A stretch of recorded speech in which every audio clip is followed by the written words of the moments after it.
डरकळी उडली असती, परंतु मी सध्या दुःखात आहे.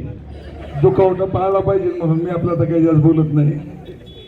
असो, आज खेड तालुक्यातील इतिहासामध्ये पंचायत समितीवरती आज जे सभापती आणि उपसभापती या निवडीच्या कार्यक्रमासाठी आपण सर्वजण बहुसंख्येने जमलात आणि गेली 1 महिन्यापूर्वी जी निवडणूक झाली त्यामध्ये सगळे विजयी उमेदवार शिवसेना उद्धव बाळासाहेब ठाकरे पक्षाचे माननीय आमदार, सर्वांचे लाडके आमदार बाबासाहेब काळे आणि सर्वात सिंहाचा खारीचा वाटा जर म्हटलं तर आपल्या जिल्ह्याचे संपर्क प्रमुख आणि माजी मंत्री तथा आमदार माननीय सचिन भाऊजी आयर गेले त्यांच्या संपर्कात आल्यापासून म्हणजे खूप शिकायसारखं भेटलं. कारण एवढा मोठा माणूस की आपण त्यांच्या पुढं काहीच नाही. आपलं कसं असतं, उथळ पाण्याला खळखळ जात असतो. म्हणजे कसं आहे, पाणी खळखळ करायला लागले ते आवाज जास्त करतं आणि ते बिचारे एवढे मोठे असून आदराने प्रत्येकाला आवाजाऊ घालणार, खराबीची म्हणणार, धनवटीची म्हणणार, आबांना सुद्धा, म्हणजे सगळ्यांना असा माणूस पुन्हा होणे नाही. आणि त्या माणसाचा आशीर्वाद त्या सर्वांना लाभलेला आहे. मी भाऊंचं मनापासून आभार मानतो. कारण गेली महिनाभर त्यांच्या नेतृत्वामध्ये हे पंचायत समितीचे सदस्य सगळे त्यांच्या अंडरमध्ये होते आणि आम्ही आपलं एक मेन पळाभार सारखं त्यांनी आपल्याला सांगितलं होतं, बाबा आता मी पण म्हणलं आता आपला कार्यक्रम लागलेला आहे, त्याच्यापेक्षा म्हणलं मरू नाही, इकडे बाकीच्या भानगडी बघण्यापेक्षा हे सांभाळलेलं काय वाईट आहे का. म्हणून मी आपलं आमदार साहेबांना म्हणलं, बाबा लावा कुठंतरी, मला कुठंतरी दाखला. ते म्हणले तुम्हाला व्यवस्थित करतो, तुम्ही काय त्याची काळजी करू नका. आता इकडे इजू भाऊन ते मारुती होते, मला वाटलं होतं माझं जाईन शिजून, पण माझा कार्यक्रम असा केला टप्प्यात आणून की म्हणजे आपण ज्याला म्हणतो ना घरचा भेदीन लंकादन, आमचा घरचा भेदीने ज्यांची आम्ही 20 वर्ष भांडी घासली, प्रामाणिकपणे ज्यांचं काम केलं त्यांनीच आमचे व्हिडिओ व्हायरल केले. अरे त्यांना माहित नाही त्यांचे व्हिडिओ लोक सरळ नाही वडे पळालेली. आम्ही ते काय होतं, जे लय बोलायचं काम नाही, पण आता चला ठीक आहे, आमदार साहेबांनी मला सांगितलेलं आहे की लय बोलायचं नाही. त्यांनी आमच्या भावाला सांगितलं होतं तोंडावर ठेवायचं आणि काही न बोलायला सांगा, कारण यांचा स्वभाव मला माहिती. पण आपल्याला कुणावर टीका नाही करायची. काय होते, टीका केली की भांडणी सुरू होत्या.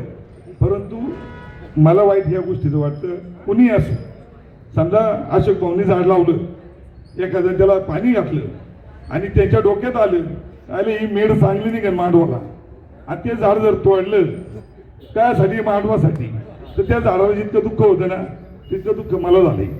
कारण 20 वर्ष ज्यांची मांडी घासली, प्रामाणिकपणे काम केलं, त्यांची बायको सभापती झाली, त्यांची बायको जिल्हा परिषद झाली, ते गेली 30 वर्ष एकाच पदावर.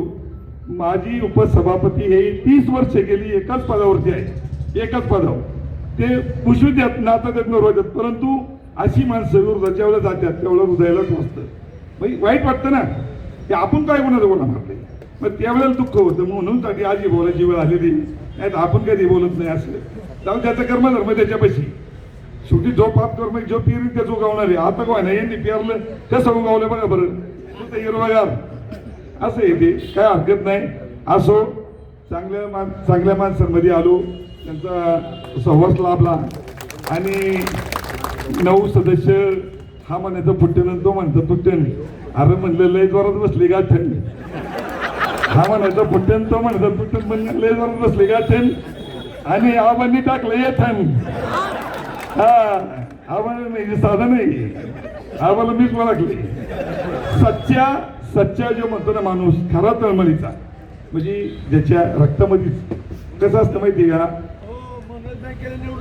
नाही अहो, ते बँकेला काय ते आमदार केलं पण निवडून येते, आणि आमदारांचं पण काय नाही बिचाऱ्यांचं. त्यांनी ज्या वेळेला सदस्य दिले त्याच वेळेला सांगितलं की बाबा समजा उद्या याच्यातला मला कोणी स्पर्धक होईल. आता त्यांनी ते विधानसभेला त्याशी सदस्य गेले, पत्रकारांनी त्यांना प्रश्न विचारला की बाबा याच्यातला उद्या कोणी उभा राहील, ते म्हणले त्याच्या नशिबाचा भाग असतो. माझं नशीब होतं, मी आलो, उद्या तर कुणाचं काय सांगता येते. तसा विषय असतो. आता माझं नशीब समजा थोडं पालतं होतं, चुकीचं करायचं त्यांच्या हातात आहे ना, ते घेतील सुधरून. त्यांना जर वाटली कर बाबा बरा माणूस दिसतोय घेतील, आणि नाही वाटलं तर थांबतील.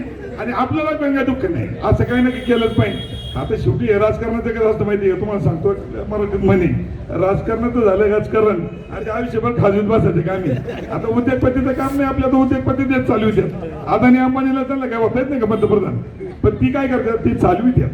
आता मला काय चालवायचं नाही, हे मी सांभाळायचं काम दिलं ते सांभाळलं, आपण काय चालवलं नाही, हरकत नाही. असो, रामकृष्ण हरी म्हणतो बाबा. आणि जे खरोखर अगदी घासातला घास म्हणजे 9 सदस्यांनी त्यांचे घरातले सगळे मेंबर असतील, मग राक्षे असतील, वैभवदादा राक्षे असतील, आपले गोगवले असतील, सर्वांनीच आता एकाचं नाव घातले. आता मी कसं बाबावून गेलेलो आहे ना, कार्ड भरलाय आणि चुकलाय मला. आता माझी गप्पीने चुकणी साईडला तर मोठं व्हायचं ना, म्हणून म्हणलं मग आता सगळे एकाचं नाव घ्यायचं बाकीची सॉरी. म्हणून बाबा सगळेच जण जेवढे जे काही प्रक्रियेत होते फार, मग आपल्या अमरभाऊ पासून असतील, आमचे खरे मित्र नाही गडी दिसाय असं आहे, पण मी जवळून बघितलं बरं का, मग तो मेहमान्याची माया भाषेत, संजू भाऊ मेहमान्याचे दुसरा झुकला की सुटला. अशी पद्धत आहे ती. त्यामुळे काय आता लय बोलणं काही उचित नाही, बोललोय काही थोडं झालेलं नाही. आता हे साधं काही व्हायरल होईल हा, ते हरकत नाही होऊ द्या. मी त्याला काही आता मी ठरवलेलंच आहे की ज्याने भिडवली त्याला सुद्धा भिडवायचं, आपल्या डोक्यात राहायचे. पण मी आता 1 महिना आत्मपरीक्षेत केलं, शहरात मशीनच लावली होती मी. कुण्या काय केलं, मला कामच काय होतं तेव्हा, कायचं प्यायचं बघायचं कसं काय झालं, कुणी काय केलं. आता फोन मध्ये होता म्हणून लोक कान भरणारी सांगणारी नव्हती, किंवा यांनी आमचं गेलं म्हणजे कुणाचं ऐकायच नको. आणि भांडे लोक आपलं आत्मपरीक्षण केलं की आपोआप कुणी काय केले. कारण गावात जर काम समजा किरण दादा 1 नंबर केलं तर लीड कळतंय ना, केलं इथं कुणी केलं असेल तेव्हा ते वाढलं. इथं पहिलं कसं होतं ना, आता कसं झालं, इथं गार्डन होती मी चुकली कसं काय, हे लगेच डोक्यात होते माणसाच्या. त्याच्यामुळे सगळं आत्मपरीक्षण होईल. वेळ प्रत्येकावर असती, वेळ माझ्यावर होती, गेली माझी वेळ. पण यावेळेस सांगतो, माझी जरी वेळ गेली आणि माझ्या जरी वेळ येऊन गेली मागणी झाली असेल तरी मला जीव लावणारी माझ्यावर प्रेम करणारी माणसं आहेत 100%. मला खात्री ना, आपल्याला कळतं नाही येणार किती सावली देईन ती, मला 100% सावलीला जो राहिलेलो आहे मी. आता ती यांनी ठरवलं झुपायचं तर झुपतील, मग बघू आपण, हरकत नाही. असो, सर्वांनी 5 वर्ष म्हणजे मी मागायचे म्हणलं ना, फुटलं तुटलं 5 वर्ष सगळ्यांनी प्रामाणिकपणे राहते. कोणी फुटणार नाही, तुटणार नाही, कोणी मोकार गुडघं फुटून घेऊ नका. माझं स्पष्ट सांगणं आहे, स्पष्ट मत. आणि समजा ज्याला फुटायचं तो ठरवेल मग तालुका की बाबा कसं असतं. मग शेवटी त्या वेळेला कधी मग ते म्हणतात ना, काय ते मी काय आपल्याला माहिती भाऊ म्हणतात अशी, म्हणून मी म्हणतोय हरकत नाही. मला बोलण्याची संधी दिली त्याबद्दल मी सर्वांचं मनापासून आभार मानतो.